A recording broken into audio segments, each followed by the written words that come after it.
પ્રકારે તેઓ વસ્તીની રચના કરે છે. જો કે આંતરપ્રજનન શબ્દ લિંગી પ્રજનન માટે સૂચિત છે. અલિંગી પ્રજનનના પરિણામ સ્વરૂપ ઉદ્ભવતા સજીવોના સમૂહને પણ પરિસ્થિતિકીય અભ્યાસના હેતુ માટે સામાન્યતઃ વસ્તી તરીકે માનવામાં આવે છે.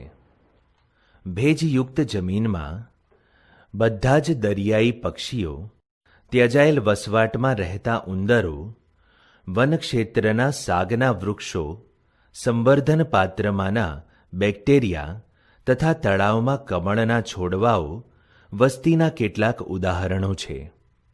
અગાઉના પ્રકરણોમાં તમે એ શીખ્યા છો તેમ છતાં પણ વ્યક્તિગત સજીવ એ છે કે જે પરિવર્તિત પર્યાવરણનો સામનો કરે છે. વસ્તીના સ્તરે પ્રાકૃતિક પસંદગી દ્વારા ઇચ્છિત લક્ષણોને વિકસિત કરવાનું સંચાલન થાય છે. આથી વસ્તી પરિસ્થિતિ વિદ્યા એ પરિસ્થિતિ વિદ્યાનું એક મહત્વનું ક્ષેત્ર છે, કારણ કે તે પરિસ્થિતિ વિદ્યાને વસ્તી જનીન વિદ્યા અને ઉદ્વિકાસ સાથે જોડે છે. વસ્તી ચોક્કસ લક્ષણો ધરાવે છે જે વ્યક્તિગત સજીવમાં હોતા નથી. વ્યક્તિગત સજીવ જન્મે છે અને મૃત્યુ પણ પામે છે, પરંતુ વસ્તી જન્મદર અને મૃત્યુદર ધરાવે છે. વસ્તીમાં આ દર ક્રમશઃ પ્રતિ વ્યક્તિ જન્મદર અને મૃત્યુદર ઉલ્લેખાય છે. તેથી આ દરને વસ્તીના સભ્યોની સાપેક્ષે સંખ્યામાં થતા ફેરફાર સ્વરૂપે પ્રદર્શિત કરાય છે. અહીં એક ઉદાહરણ આપેલ છે. જો કોઈ તળાવમાં પાછલા વર્ષમાં કમળના 20 છોડ હતા અને પ્રજનન દ્વારા 8 નવા છોડ ઉમેરાયા, જેથી વર્તમાન વસ્તી 28 થઈ જાય છે, તો આપણે જન્મદરને 8/20 બરાબર 0.4 સંતતિ કમળ પ્રતિ વર્ષ હિસાબથી ગણતરી કરીએ છીએ. જો પ્રયોગશાળામાં કુલ 40 ફળમાખીઓની વસ્તીમાંથી 4 વ્યક્તિગત ફળમાખીઓ દર્શાવેલ ચોક્કસ સમયાંતરે, માની લો કે 1 અઠવાડિયા દરમિયાન મૃત્યુ પામે છે, તો એ સમય દરમિયાન વસ્તીમાં મૃત્યુદર 4/40 બરાબર 0.1 વ્યક્તિગત પ્રતિ ફળમાખી પ્રતિ અઠવાડિયા પ્રમાણે કહેવાશે. વસ્તીનું બીજું વિશિષ્ટ લક્ષણ લિંગ પ્રમાણ એટલે કે નર કે માદાનું પ્રમાણ છે. વ્યક્તિગત સજીવ નર અથવા માદા બંનેમાંથી એક છે, પરંતુ તે વસ્તીનું લિંગ પ્રમાણ હોય છે. જેમ કે વસ્તીના 60% માદા છે અને 40% નર છે. કોઈ આપેલ સમયે વસ્તી જુદી જુદી વયના વ્યક્તિગત સજીવોના સંગઠનથી બનેલી હોય છે. જો વસ્તી માટે વય વિતરણની રૂપરેખા દોરવામાં આવે છે, તેના પરિણામ સ્વરૂપ બનતી સંરચના વય પિરામિડ કહેવાય છે.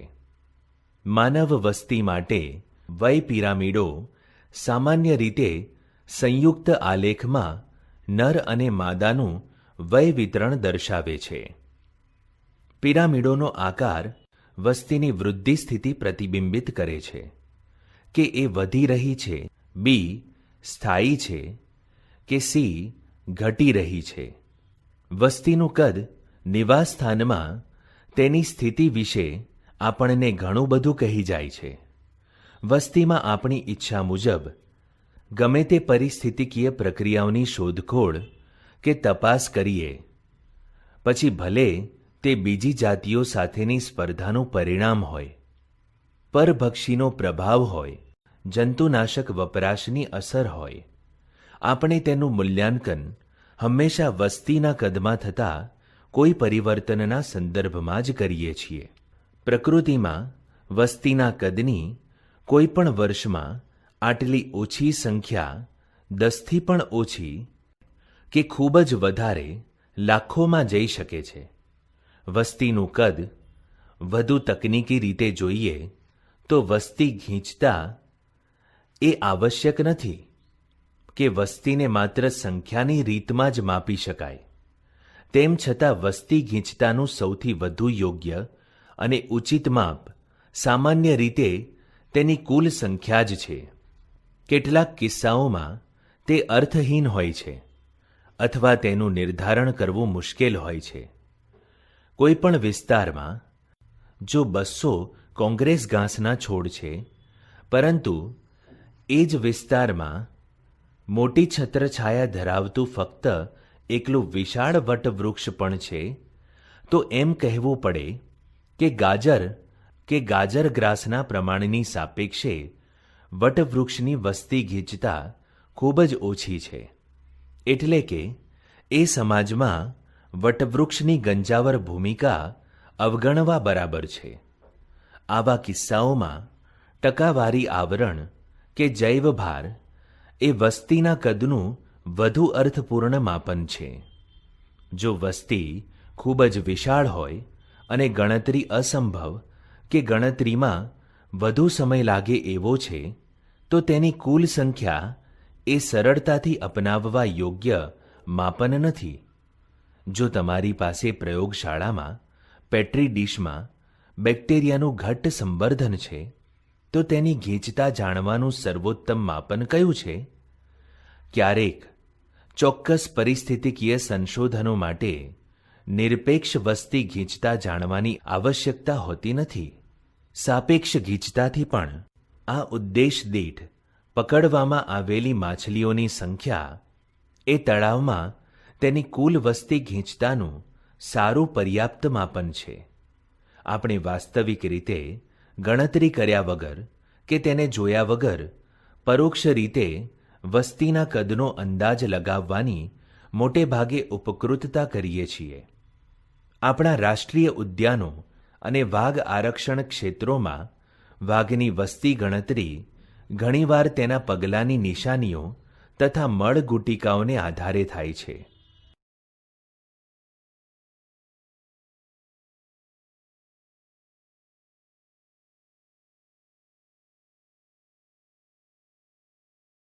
વસ્તી વૃદ્ધિ, પોપ્યુલેશન ગ્રોથ. કોઈ પણ જાતિ માટે વસ્તીનું કદ એ સ્થિર માપદંડ નથી. તે સમયે સમયે બદલાતું રહે છે. જે આહારની ઉપલબ્ધિ, પરભક્ષણ પ્રભાવ અને વિપરીત હવામાન સમાવેશિત વિવિધ પરિબળો પર આધાર રાખે છે. વાસ્તવમાં વસ્તી ગીચતામાં થતા આ ફેરફારો આપણને વસ્તીમાં શું થઈ રહ્યું છે તેનો ખ્યાલ આપે છે કે શું તે વસ્તી ગીચતા વધી રહી છે કે ઘટી રહી છે. અંતિમ કારણ કોઈ પણ રહ્યું હોય, પરંતુ આપેલ સમય દરમિયાન આપેલ નિવાસ સ્થાનોમાં વસ્તીની ગીચતા એ 4 મૂળભૂત પ્રક્રિયાઓમાં ફેરફાર થવાને કારણે વધતી ઘટતી રહે છે. આ 4માંથી 2 જન્મદર અને અંતઃસ્થળાંતર વસ્તી ગીચતામાં વધારો કરવામાં તથા 2 મૃત્યુદર અને બહિર્સ્થળાંતરણ તેમાં ઘટાડો કરવામાં ફાળો આપે છે. જન્મદર વસ્તીમાં આપેલ સમયગાળા દરમિયાન જન્મની એ સંખ્યા તરીકે ઉલ્લેખાય છે જે આરંભિક ગીચતામાં ઉમેરો કરે છે. મૃત્યુદર આપેલ સમયગાળા દરમિયાન વસ્તીમાં મૃત્યુની સંખ્યા છે. અંતઃસ્થળાંતરણ એ જ જાતિના વ્યક્તિગત સજીવોની સંખ્યા વિચારણામાં લેવાય છે જે આપેલ સમયગાળા દરમિયાન અન્ય જગ્યાએથી નિવાસસ્થાનમાં ચાલ્યા આવે છે. બહિર્સ્થળાંતર વસ્તીના સજીવોની એ સંખ્યા વિચારણામાં લેવાય છે જે આપેલ સમયગાળા દરમિયાન નિવાસસ્થાન છોડીને બીજે ક્યાંક ચાલ્યા ગયા છે. તેથી જો ટી સમયે વસ્તી ગીચતા n છે, ત્યારે t+1 સમયે તેની ગીચતા આ સૂત્ર પ્રમાણે છે. તમે ઉપર આપેલ સમીકરણમાં જોઈ શકો છો કે જો જન્મ લેતા સજીવોની સંખ્યા પ્લસ અંતઃસ્થળાંતરિત સજીવોની સંખ્યા b+i કૌંસમાં એ મૃત્યુ પામતા સજીવોની સંખ્યા પ્લસ બહિર્સ્થળાંતરિત સજીવોની સંખ્યા કૌંસમાં d+e કરતાં વધારે હોય તો વસ્તી ગીચતા વધશે, નહીંતર તે ઘટી જશે. સામાન્ય પરિસ્થિતિમાં જન્મ અને મૃત્યુ એ વસ્તી ગીચતાને અસર કરતા સૌથી મહત્વપૂર્ણ પરિબળો છે. બીજા બે પરિબળો ફક્ત વિશિષ્ટ પરિસ્થિતિઓમાં જ મહત્વપૂર્ણ છે તેમ ધારણા કરવામાં આવે છે. ઉદાહરણ તરીકે, જો નિવાસ સ્થાનની વસ્તી વસાહતો હમણાં નવી જ બની છે તો વસ્તી વૃદ્ધિમાં જન્મદર કરતાં અંતઃસ્થળાંતરિત સજીવોનો ફાળો વધુ નોંધપાત્ર હોય છે. વૃદ્ધિ નમૂનાઓ. શું વસ્તીની વૃદ્ધિ સમયની સાથે કોઈ વિશિષ્ટ અને ભવિષ્ય ભાખવા યોગ્ય ભાત કે પ્રણાલિકા દર્શાવે છે? આપણે આપણા દેશમાં નિરંકુશ માનવ વસ્તી વૃદ્ધિ તથા તેના દ્વારા ઉદ્ભવતી સમસ્યાઓ વિશે ચિંતિત છીએ અને તેથી જ જો કુદરતમાં જુદી જુદી વસ્તીઓ આ જ પ્રકારે વર્તે કે વૃદ્ધિ પર થોડો અંકુશ દર્શાવે તો તે માટે આપણી જિજ્ઞાસા સ્વાભાવિક છે. વસ્તી વૃદ્ધિને કેવી રીતે નિયંત્રણમાં રાખી શકાય તેના વિશે કદાચ પ્રકૃતિ પાસેથી એક બે બોધપાઠ શીખી શકીએ છીએ. ચરઘાતાંકીય વૃદ્ધિ. કોઈ વસ્તીની અબાધિત વૃદ્ધિ માટે સંસાધન કે સ્ત્રોતની ઉપલબ્ધિ દેખીતી રીતે આવશ્યક છે. આદર્શ રીતે જ્યારે નિવાસ સ્થાનોમાં સંસાધનો કે સ્ત્રોતો અમર્યાદિત હોય છે ત્યારે દરેક જાતિ તેની સંખ્યામાં વૃદ્ધિ કરવાની તેની જન્મજાત શક્તિનો સંપૂર્ણપણે અનુભવ કરવાની ક્ષમતા ધરાવે છે.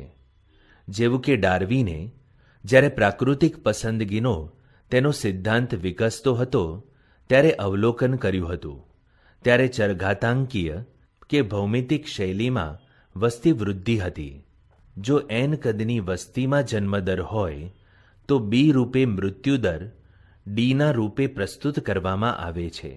ત્યારે એકમ સમય અવધિ ટી (dn/dt) દરમિયાન વધારો કે ઘટાડો નીચે પ્રમાણે થશે. આ સમીકરણમાં આર પ્રાકૃતિક વૃદ્ધિનો આંતરિક દર કહેવાય છે તથા તેને વસ્તી વૃદ્ધિ પર કોઈ પણ જૈવિક કે અજૈવિક પરિબળની અસરને નક્કી કરવા માટેના ખૂબ જ મહત્વપૂર્ણ માપદંડ માનવામાં આવે છે. આર મૂલ્યોના પરિમાણ વિશે તમને થોડોક ખ્યાલ આપવા ઉદાહરણ સ્વરૂપે નોર્વેના ઉંદરો માટે R = 0.015 છે તથા લોટમાં પડતી રાતી જીવાત માટે R = 0.12 છે. 1981માં ભારતમાં માનવ વસ્તી માટે આરનું મૂલ્ય 0.0205 હતું. વર્તમાન આરનું મૂલ્ય કેટલું છે તે શોધો. તેની ગણતરી માટે તમને જન્મદર મૃત્યુદરની જાણ હોવી જરૂરી છે. ઉપર આપવામાં આવેલા સમીકરણ વસ્તીની ચરઘાતાંકીય કે ભૌમિતિક વૃદ્ધિભાત વર્ણવે છે તથા જ્યારે આપણે વસ્તી ગીચતાને સમયની સાપેક્ષે આલેખિત કરીએ છીએ ત્યારે તેની ફલશ્રુતિએ જે આકારનો વક્ર મળે છે. જો તમે ચરઘાતાંકીય વૃદ્ધિના સંકલિત સ્વરૂપને નીચે પ્રમાણે અલગ તારવી શકો છો, જ્યાં NT = T સમય પછી વસ્તી ગીચતા, N0 = 0 સમયે વસ્તી ગીચતા, R = પ્રાકૃતિક વધારાનો આંતરિક દર, E = પ્રાકૃતિક લઘુગુણકનો આધાર. અમર્યાદિત સ્ત્રોતની પરિસ્થિતિઓમાં ચરઘાતાંકીય રીતે વૃદ્ધિ પામતી કોઈપણ જાતિ ઓછા સમયમાં જ ખૂબ જ વિશાળ વસ્તી ગીચતા સુધી પહોંચી જાય છે. ડાર્વિને દર્શાવ્યું કે હાથી જેવું ધીમે વૃદ્ધિ પામતું પ્રાણી પણ તેની વસ્તી ગીચતામાં રોક ન હોવા પર કે અંકુશના અભાવમાં વિશાળ સંખ્યા સુધી પહોંચી શકે છે. ચરઘાતાંકીય રીતે વૃદ્ધિ કરવા પર વિશાળ વસ્તી કેવી રીતે ઝડપથી નિર્માણ પામે છે તેના નાટકીય ઢબે નમૂનારૂપ નિરૂપણ વિશે નીચે પ્રમાણેનું લોકપ્રિય રમૂજી ટૂચકું સાંભળ્યું છે. રાજા અને પ્રધાન શતરંજની રમત રમવા બેઠા. રમતની જીતનો વિશ્વાસ ધરાવતો રાજા પ્રધાન દ્વારા સૂચિત કોઈ પણ શરત સ્વીકારવા તૈયાર હતો. પ્રધાને નમ્રતાપૂર્વક કહ્યું કે જો તે જીતી જશે તો તે માત્ર થોડાક ઘઉંના દાણા લેવાનું ઈચ્છશે, કે જેની માત્રા શતરંજના પટ પર રહેલ ચોરસ ખાનાની સંખ્યા પ્રમાણે પ્રથમ ખાનામાં 1 દાણું, જ્યારે બીજા ખાનામાં 2, ત્રીજા ખાનામાં 4 અને ચોથા ખાનામાં 8 દાણા, અને આ પ્રકારે દરેક સમયે ઘઉંના દાણાની પાછલી માત્રાથી 2 ગણા વધારે રહી તે પછીનું ખાનાઓમાં મૂકતા રહેવું, કે જ્યાં સુધી બધા જ 64 ખાના ભરાઈ ન જાય. રાજાએ મૂર્ખતાપૂર્ણ લાગતી શરત માની લીધી અને રમત શરૂ કરી. રાજાના દુર્ભાગ્યવશ પ્રધાન જીતી ગયો. રાજાને લાગ્યું કે પ્રધાનની શરત પૂરી કરવી ખૂબ જ સરળ હતી. તેણે પહેલા ખાનામાં 1 દાણો મૂકવાની શરૂઆત કરી અને પ્રધાનની સૂચન કરવામાં આવેલ પદ્ધતિ અનુસાર અન્ય ખાનાઓ આગળ ભરતો ગયો. પરંતુ શતરંજના પટ પર રહેલા અડધા ખાના ભરવા સુધીમાં તો રાજાને સમજાઈ ગયું અને તેને ધ્રાસકો પડ્યો કે તેના સંપૂર્ણ રાજ્યમાં ઉત્પાદિત બધા જ ઘઉં એક સાથે ખેંચી લાવીએ તો પણ બધા 64 ખાનાઓ ભરવા અપૂરતા હશે. હવે નાના પેરામેશિયમ વિશે વિચારીએ, જે ફક્ત એક વ્યક્તિગત સંખ્યાથી શરૂ કરી અને દ્વિભાજન દ્વારા દરેક દિવસે તેની સંખ્યામાં 2 ગણો વધારો કરતું રહે છે, તથા કલ્પના કરો કે 64 દિવસોમાં તેનું વસ્તી કદ મગજને ચકરાવામાં નાખી દે તેવું થઈ જશે. અમર્યાદિત આહાર અને જગ્યા પ્રદાન થતી રહે. સંભાવ્ય વૃદ્ધિ. પ્રકૃતિમાં કોઈ પણ વસ્તીની પાસે એટલા અમર્યાદિત સ્ત્રોતો નથી હોતા કે ચરઘાતાંકીય વૃદ્ધિ થતી રહે. તેના કારણે અમર્યાદિત સ્ત્રોતો માટે વ્યક્તિગત સજીવો વચ્ચે હરીફાઈ થાય છે. આખરે યોગ્યતમ વ્યક્તિગત સજીવ જીવિત રહેશે તથા પ્રજનન કરશે. ઘણા દેશોની સરકારોને પણ આ હકીકત સમજાઈ છે અને માનવ વસ્તી વૃદ્ધિને મર્યાદિત કરવા માટે વિવિધ પ્રતિબંધો દાખલ કર્યા છે. પ્રકૃતિમાં આપેલ નિવાસસ્થાનની પાસે મહત્તમ સંભાવ્ય સંખ્યાના પાલન પોષણ માટે પૂરતા સ્ત્રોતો હોય છે. તેનાથી આગળ વધારે વૃદ્ધિ સંભવ નથી. એ નિવાસસ્થાનમાં એ જાતિ માટે આ મર્યાદાને પ્રકૃતિની વહન ક્ષમતા તરીકે ચાલો આપણે માની લઈએ. કોઈ પણ નિવાસસ્થાનમાં મર્યાદિત સ્ત્રોતોની સાથે વૃદ્ધિ પામતી વસ્તી શરૂઆતમાં ધીમી વૃદ્ધિ અવસ્થા દર્શાવે છે. ત્યારબાદ તેને અનુસરી ઝડપી વૃદ્ધિ અવસ્થા તથા મંદ વૃદ્ધિ અવસ્થા અને છેવટે સ્થાયી વૃદ્ધિ અવસ્થાઓ આવે છે. જ્યારે વસ્તી ગીંચતા તેની વહન ક્ષમતા સુધી પહોંચી જાય છે ત્યારે વસ્તી ગીંચતાને સમયની સાપેક્ષે આલેખિત કરતા તેની ફલશ્રુતિએ સિગ્મોઇડ એસ આકારનો વક્ર મળે છે. આ પ્રકારની વસ્તી વૃદ્ધિને વિરહોસ્ટપલ સંભાવ્ય વૃદ્ધિ કહે છે અને તે નીચેના સમીકરણ દ્વારા વર્ણવિત છે. જ્યાં n બરાબર t સમયે વસ્તી ગીંચતા, r બરાબર પ્રાકૃતિક વધારાનો આંતરિક દર, k બરાબર વહન ક્ષમતા. મોટા ભાગની પ્રાણી વસ્તીઓમાં વૃદ્ધિ માટે સ્ત્રોતો મર્યાદિત છે અને જલ્દીથી કે પછીથી મર્યાદિત થવાવાળા હોય છે. આથી સંભાવ્ય વૃદ્ધિ મોડલને વધુ વાસ્તવિક મોડલ માનવામાં આવે છે. સરકારી વસ્તી ગણતરી પ્રમાણે ભારત માટે પાછલા 100 વર્ષોના વસ્તી આંકડા એકત્રિત કરો, તેને આલેખિત કરો અને તપાસ કરો કે કઈ વૃદ્ધિ ભાતનો નમૂનો સ્પષ્ટ થાય છે.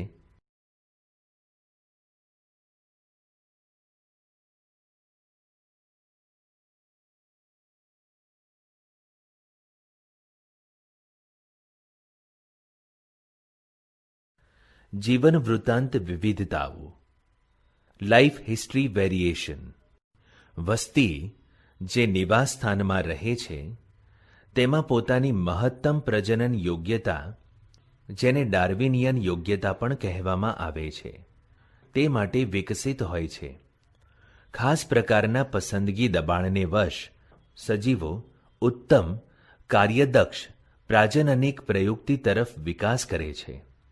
કેટલાક સજીવો તેમના જીવનકાળમાં પ્રશાંત મહાસાગરની સાલ્મન માછલી અને વાંસ, જ્યારે અન્ય સજીવો પોતાના જીવનકાળ દરમિયાન ઘણીવાર પ્રજનન કરે છે, જેમ કે મોટાભાગના પક્ષીઓ અને સસ્તનો. કેટલાક ઘણી સંખ્યામાં નાના કદની સંતતિઓ ઉત્પન્ન કરે છે, જેમ કે છીપ અને ગહન સામુદ્રિક માછલીઓ, જ્યારે અન્ય ઓછી સંખ્યામાં મોટા કદની સંતતિઓ ઉત્પન્ન કરે છે, જેમ કે પક્ષીઓ અને સસ્તનો. તેથી મહત્તમ યોગ્યતા માટે કોણ ઈચ્છનીય છે? પરિસ્થિતિવિદો સૂચવે છે કે સજીવોના જીવન વૃત્તાંત લક્ષણો એ તેઓ જે નિવાસસ્થાનમાં રહે છે તેના જૈવિક અને અજૈવિક ઘટકો દ્વારા લાદવામાં આવેલ પ્રતિબંધોની સાપેક્ષમાં વિકસિત થાય છે. વિવિધ જાતિઓમાં જીવન વૃત્તાંત લક્ષણોનો ઉદ્વિકાસ વર્તમાન સમયમાં સંશોધનનું મહત્વપૂર્ણ ક્ષેત્ર છે અને પરિસ્થિતિવિદો દ્વારા સંશોધનો હાથ ધરાયેલા છે. વસ્તી આંતરક્રિયાઓ. શું તમે પૃથ્વી પર કોઈ એવા પ્રાકૃતિક નિવાસસ્થાન વિશે વિચારી શકો છો કે જ્યાં ફક્ત એક જ જાતિનો વસવાટ હોય? એવું કોઈ નિવાસસ્થાન છે જ નહીં, અને તેથી આવી કોઈ પરિસ્થિતિ અકલ્પનીય છે. કોઈ પણ જાતિ માટે ન્યૂનતમ આવશ્યકતા એક વધુ જાતિની છે કે જેને તે ખોરાક તરીકે લઈ શકે.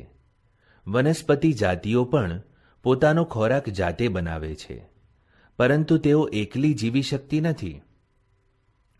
જમીનમાં અકાર્બનિક દ્રવ્યોને તોડવા તથા અકાર્બનિક પોષકોને તેના શોષણ માટે પાછા આપવા ભૂમિના સૂક્ષ્મ જીવોની તેને જરૂર પડે છે, અને ત્યાર પછી પ્રાણી સભ્ય વગર વનસ્પતિ પરાગનયનની વ્યવસ્થા કેવી રીતે કરશે? તે સ્પષ્ટ છે કે કુદરતમાં પ્રાણીઓ, વનસ્પતિઓ અને સૂક્ષ્મજીવો ન તો અલગ રહે છે, ન તો રહી શકે છે, પરંતુ જૈવ સમુદાય બનાવવા માટે વિવિધ રીતે આંતરક્રિયાઓ કરે છે. ન્યૂનતમ સમુદાયોમાં પણ ઘણા પરસ્પર અસર કરતા જોડાણો હોય છે. તેમ છતાં બધા જોડાણો સહેલાઈથી જોઈ શકાતા નથી.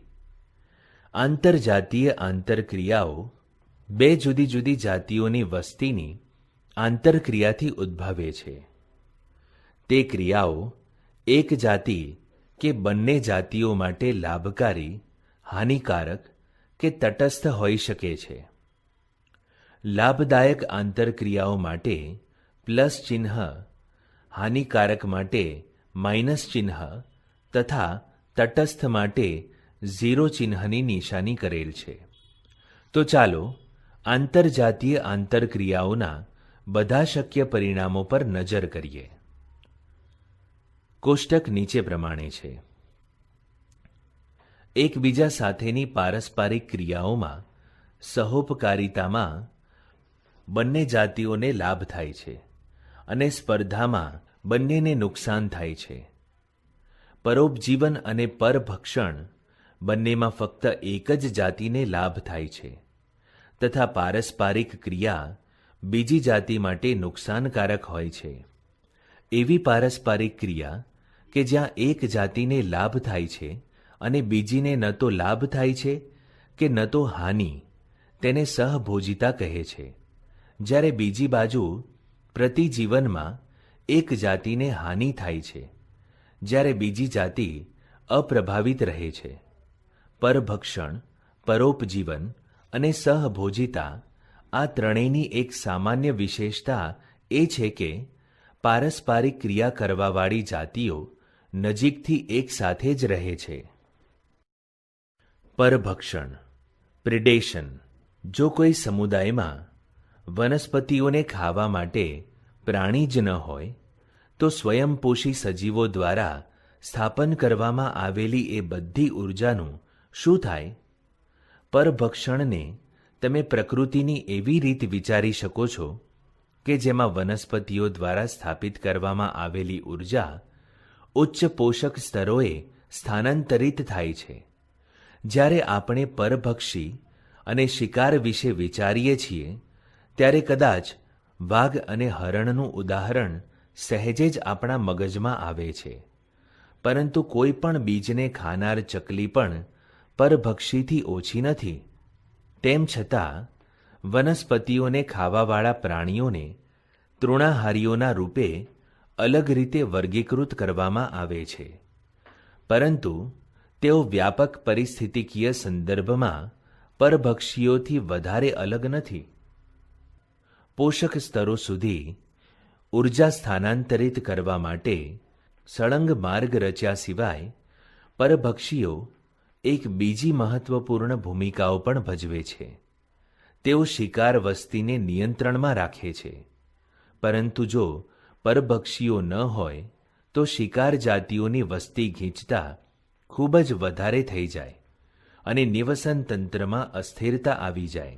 જ્યારે કોઈ ભૌગોલિક ક્ષેત્રમાં કેટલીક વિદેશી જાતિઓ લાવવામાં આવે છે તો તેઓ આક્રમક થઈ જાય છે અને ઝડપથી ફેલાઈ જાય છે, કારણ કે અતિક્રમણ પામેલ ભૂમિમાં તેના કુદરતી પરભક્ષીઓ નથી હોતા.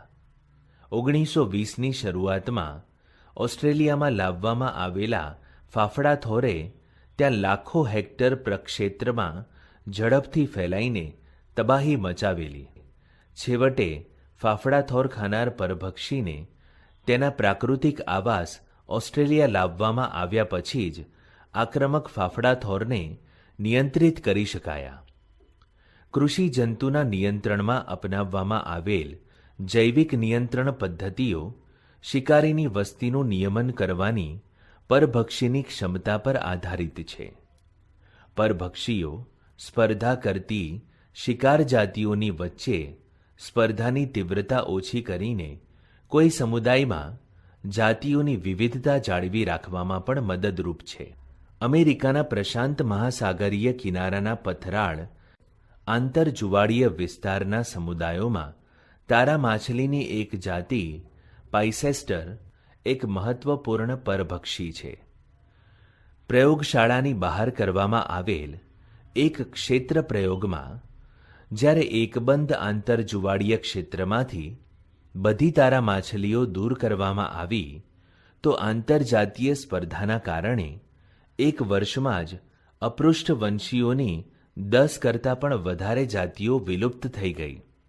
જો પરભક્ષી ખૂબ જ વધારે કાર્યદક્ષ છે તથા તેના શિકારનું અતિશોષણ કરે છે, ત્યારે બની શકે છે કે શિકાર વિલુપ્ત થઈ જાય અને ત્યારબાદ તેને અનુસરતા ખોરાકના અભાવથી પરભક્ષી પણ વિલુપ્ત થઈ જશે. આ જ કારણ છે કે કુદરતમાં પરભક્ષીઓ શા માટે સમજદાર છે. પરભક્ષણના પ્રભાવને ઓછો કરવા માટે શિકારી જાતિઓએ વિવિધ સ્વરક્ષણ કેળવી લીધું છે. કીટકો અને દેડકાઓની કેટલીક જાતિઓ પરભક્ષી દ્વારા સહેલાઈથી ઓળખી જવાથી બચવા માટે રહસ્યમય રીતે રંગીન હોય છે. કેટલીક શિકાર જાતિઓ ઝેરી હોય છે અને તેથી પરભક્ષીઓ તેમને ટાળી દે છે કે ખાતા નથી. મોનાર્ક પતંગિયું તેના શરીરમાં વિશેષ રસાયણ હોવાના કારણે તે પોતાના પરભક્ષી માટે ખૂબ જ અરુચિકર એટલે કે સ્વાદમાં ખરાબ છે. રસપ્રદ રીતે પતંગિયું આ રસાયણને પોતાની ઈયળ અવસ્થામાં ઝેરી નીંદણના આહાર દ્વારા મેળવે છે. વનસ્પતિઓ માટે તૃણાહારી પ્રાણીઓ પરભક્ષી છે. કુલ કીટકોના લગભગ 25% જેટલા કીટકો વનસ્પતિભક્ષી છે. વનસ્પતિઓ માટે આ સમસ્યા ખાસ કરીને ગંભીર છે, કારણ કે તેઓ તેમના પરભક્ષીઓથી દૂર ભાગી શકતા નથી, જેમ કે પ્રાણીઓ આવું કરી શકે છે. આ માટે વનસ્પતિઓએ તૃણાહારીઓ સામે રક્ષણ માટે આશ્ચર્યજનક વિવિધ બાહ્ય આકારકીય અને રાસાયણિક સંરક્ષણ ક્રિયાવિધિ વિકસિત કરી લીધી છે. રક્ષણના સૌથી સામાન્ય બાહ્ય આકારકીય સાધન કાંટા છે. ઘણી વનસ્પતિઓ આવા રસાયણો ઉત્પન્ન કરે છે અને સંગ્રહ પણ કરે છે. જ્યારે તૃણાહારીઓ ખાય છે ત્યારે તેઓને બીમાર કરી દે છે. આહાર કે પાચનને અવરોધે છે, તેમના પ્રજનનને ભંગ કરે છે કે તેમને મારી પણ નાખે છે. તમે ખેડાણ લાયક ન હોય તેવા ખેતરોમાં નીંદણ સ્વરૂપે ઉગેલ આંકડો જોયો હશે. આ છોડ અતિ ઝેરી, હૃદયને ઉત્તેજિત કરતું ગ્લાયકોસાઇડ રસાયણ ઉત્પન્ન કરે છે અને આના કારણે જ તમે ક્યારેય પણ કોઈ ચરતા પશુ કે બકરીને આ વનસ્પતિને ચરતા જોઈ નહીં હોય. રાસાયણિક પદાર્થોની વ્યાપક વિવિધતા જે આપણે વનસ્પતિઓમાંથી વ્યાપારિક ધોરણે નિષ્કર્ષિત કરીએ છીએ, જેમ કે નિકોટીન, કેફીન, ક્વિનાઇન, સ્ટ્રિકનાઇન, ઓપિયમ વગેરે, તેઓ વનસ્પતિઓ દ્વારા ઉત્પન્ન થાય છે.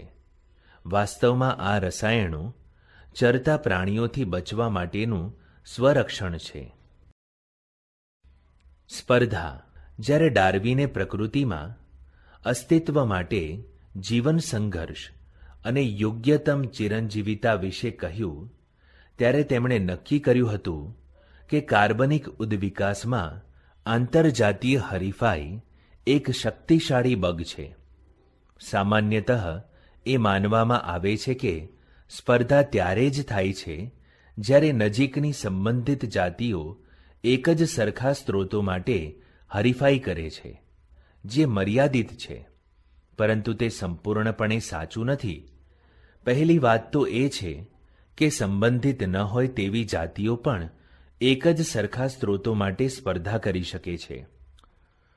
દ્રષ્ટાંત તરીકે, દક્ષિણ અમેરિકાના કેટલાક છીછરા તળાવોમાં મુલાકાત લેતા આગંતુક સુરખાબ અને ત્યાંની સ્થાનિક આવાસી માછલીઓ તેમના સામાન્ય ખોરાક પ્રાણી પ્લવકો માટે તળાવમાં સ્પર્ધા કરે છે. બીજી જાતિની દખલયુક્ત અને અવરોધક હાજરીને કારણે ઘટી શકે છે, ભલે એ સ્ત્રોતો વિપુલ માત્રામાં ઉપલબ્ધ હોય. તેથી સ્પર્ધાને એક એવી પ્રક્રિયા રૂપે સારી રીતે વ્યાખ્યાયિત કરી શકાય છે કે જેમાં એક જાતિની યોગ્યતા બીજી જાતિની હાજરીમાં નોંધપાત્ર રીતે ઘટી જાય છે.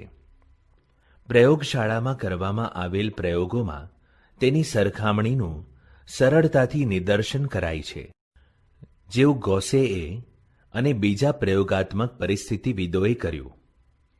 જ્યારે સ્ત્રોતો મર્યાદિત હોય તો સ્પર્ધાત્મક રીતે ઉત્તમ જાતિઓ છેવટે બીજી જાતિઓને દૂર કરી દેશે, પરંતુ કુદરતમાં આ પ્રકારના સ્પર્ધાત્મક બહિષ્કાર માટેના પુરાવા હંમેશા નિર્ણાયક નથી હોતા. કેટલાક કિસ્સાઓમાં ઠોસ અને સ્વીકાર્ય પરિસ્થિતિજન્ય સંયોગિક પુરાવા મળે છે. ગેલોપેગસ બરફના ટાપુમાં એબિંગડન કાચબાઓ ત્યાં બકરીઓ લાવ્યા બાદ એક દાયકામાં જ વિલુપ્ત થઈ ગયા. દેખીતી રીતે બકરીઓની મહત્તમ ચરણ દક્ષતાને કારણે જ. પ્રકૃતિમાં સ્પર્ધા થવાનો બીજો પુરાવો સ્પર્ધાત્મક મુક્તિ છે. હરીફ રૂપે ઉત્તમ જાતિની હાજરીના કારણે જે જાતિનું વિતરણ નાના ભૌગોલિક વિસ્તારો પૂરતું પ્રતિબિંબિત થઈ ગયું છે, તે સ્પર્ધા જાતિને પ્રયોગાત્મક રીતે દૂર કરી દેવાથી તેનો વિતરણ વિસ્તાર નાટકીય રીતે ફેલાઈ જાય છે.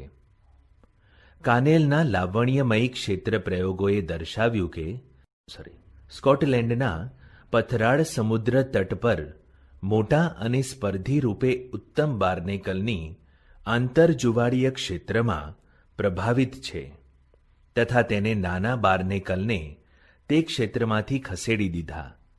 સામાન્ય રીતે માંસાહારીઓ કરતાં તૃણાહારીઓ અને વનસ્પતિઓ હરીફાઈ દ્વારા વધુ પ્રતિકૂળ રીતે અસરકારક જણાય છે. ગૌસનો સ્પર્ધક નિષેધ નિયમ એ જણાવે છે કે એક જ પ્રકારના સ્ત્રોતો માટે સ્પર્ધા કરવાવાળી બે નજીકની સંબંધિત જાતિઓ અનંતકાળ સુધી સાથે સાથે રહી શકતી નથી કે સહ અસ્તિત્વ ધરાવતી નથી અને અંતે સ્પર્ધારૂપે નિમ્ન જાતિને વિલુપ્ત કરી દેવામાં આવશે.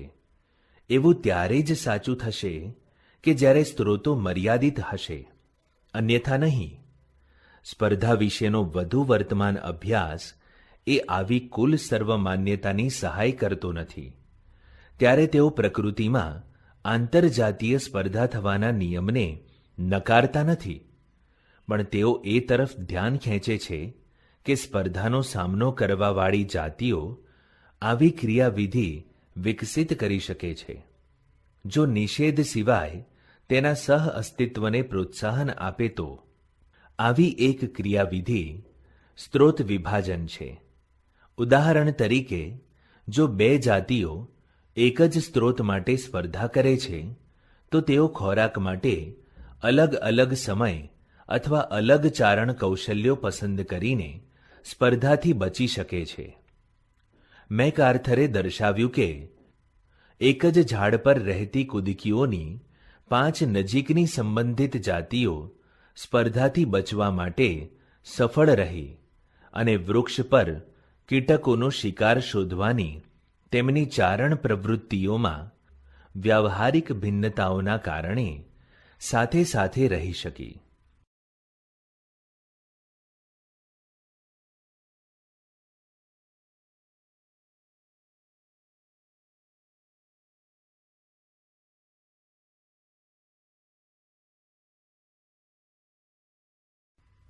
પરોપજીવન. એમ માનીએ છીએ કે જીવનનો પરોપજીવી પ્રકાર એ રહેવાની અને ખાવાની બિનખર્ચાળ વ્યવસ્થાની ખાતરી આપે છે. તો એ આશ્ચર્યની વાત નથી કે પરોપજીવન એ વનસ્પતિઓથી લઈ ઉચ્ચ કક્ષાના પૃષ્ઠવંશીઓ સુધી આટલા બધા વર્ગીકરણીય સમૂહમાં વિકસિત થયું છે. ઘણા પરોપજીવીઓ એ વિશિષ્ટ યજમાનની જાતિઓ પ્રમાણે વિકસિત થયા છે. આ પ્રકારે યજમાન અને પરોપજીવી બંને સાથે જ વિકસિત થાય છે.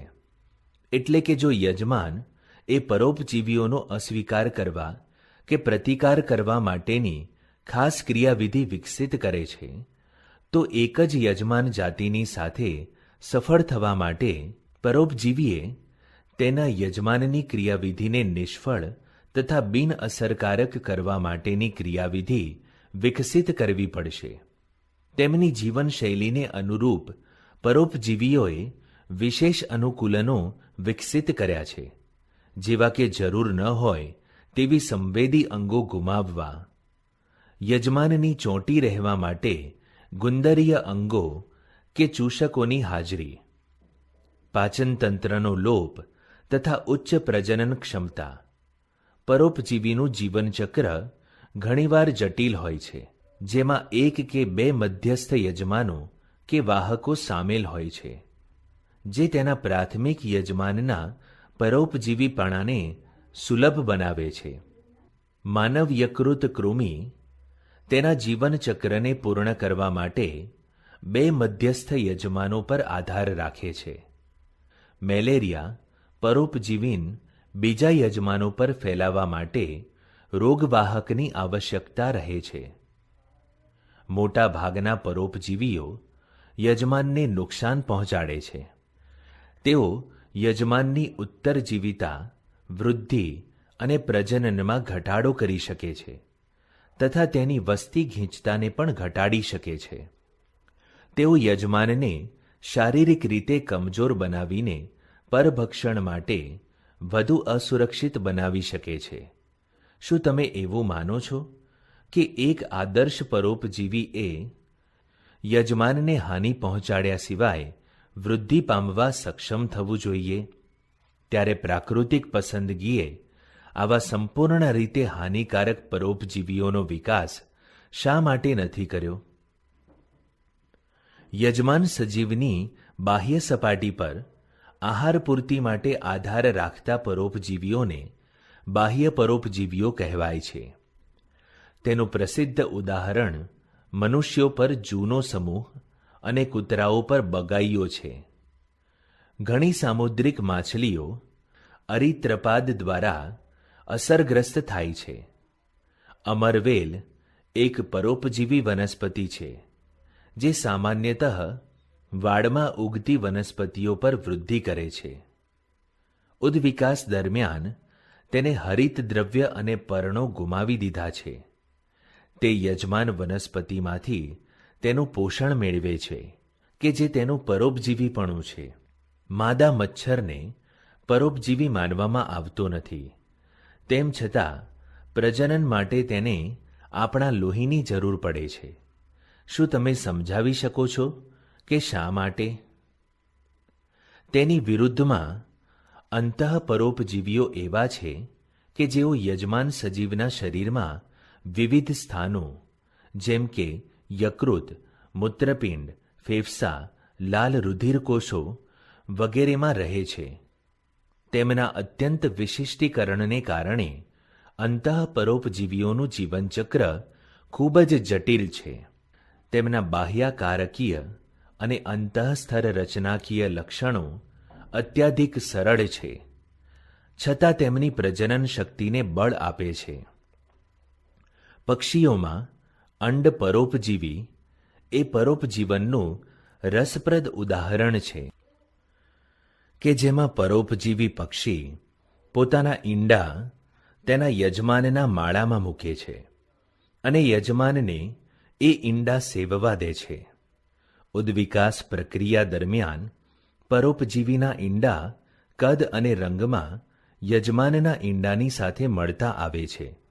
તેથી યજમાનના ઈંડાની સાથે જ વિકસિત થઈ જાય તો યજમાન પક્ષી દ્વારા વિજાતીય ઈંડાને શોધી કાઢવાની તથા માળામાંથી તેમને નીકળી જવા માટેની તક ઓછી થઈ જશે. તમારી આસપાસના ઉદ્યાનમાં પ્રજનન ઋતુ દરમિયાન કોયલની ગતિવિધિઓને અનુસરો અને અંડ પરોપજીવનની ક્રિયા થતી જુઓ. સહભોજિતા કમેન્સેલિઝમ આ એવી આંતરક્રિયા છે કે જેમાં એક જાતિને લાભ થાય છે તથા બીજી જાતિને ન તો હાનિ કે ન તો લાભ થાય છે. આંબાની ડાળી પર પરરોહી તરીકે ઉગતી ઓર્કિડ અને વેલની પીઠ પર વસવાટ કરતા બાર્નેકલને ફાયદો થાય છે, જ્યારે આંબાના વૃક્ષને અને વેલને તેનાથી કોઈ લાભ થતો નથી. બગલા અને ચારણ કરતા પશુઓ નજીકથી એકબીજાના ગાઢ સહવાસમાં રહે છે. જો તમે કૃષિ ક્ષેત્રવાળા ગ્રામીણ વિસ્તારમાં રહો છો તો તમને એ દ્રશ્ય જોવા મળશે. સહભોજિતાનું આ ઉત્તમ ઉદાહરણ છે. જ્યાં પશુઓ ચરે છે તેની પાસે જ બગલા ખોરાક પ્રાપ્તિ માટે રહે છે, કારણ કે જ્યારે પશુઓ ચાલે છે ત્યારે ઝાડપાન હલાવે છે અને તેમાંથી કીટકો બહાર નીકળે છે. બગલા એ કીટકોને ખાય છે. નહીંતર વાનસ્પતિક કીટકોને શોધવા તથા પકડવા બગલા માટે મુશ્કેલ થશે. સહભોજિતાનું બીજું ઉદાહરણ સમુદ્રકુલ, જે ડંખી સૂત્રાંગો ધરાવે છે અને તેની વચ્ચે રહેતી રંગ બદલતી ક્લોવન માછલીની પારસ્પરિક ક્રિયાનું છે. માછલીને સમુદ્ર ફૂલ દ્વારા પરભક્ષીઓથી સુરક્ષા મળે છે કે જે પરભક્ષીઓને ડંખી સૂત્રાંગોથી દૂર રાખે છે. સમુદ્ર ફૂલને ક્લોવન માછલી યજમાન હોવા છતાં કોઈ લાભ થતો હોય એવું લાગતું નથી. સહોપકારિતા આ આંતરક્રિયાથી પરસ્પર ક્રિયા કરતી બંને જાતિઓને લાભ થાય છે. લાઇકેન એ ફૂગ અને પ્રકાશ સંશ્લેષણ કરતી લીલ અને સાયનોબેક્ટેરિયાની વચ્ચેના ગાઢ સહોપકારી સંબંધનું પ્રતિનિધિત્વ કરે છે. આ જ રીતે ફૂગ અને ઉચ્ચ કક્ષાની વનસ્પતિઓના મૂળ વચ્ચે કવકમૂળ સહવાસી છે. ફૂગ એ જમીનમાંથી અતિ આવશ્યક પોષક તત્વોના શોષણમાં વનસ્પતિઓની મદદ કરે છે, જ્યારે બદલામાં વનસ્પતિ એ ફૂગને ઉર્જા ઉત્પાદિત કાર્બોહાઈડ્રેટ્સ પૂરા પાડે છે.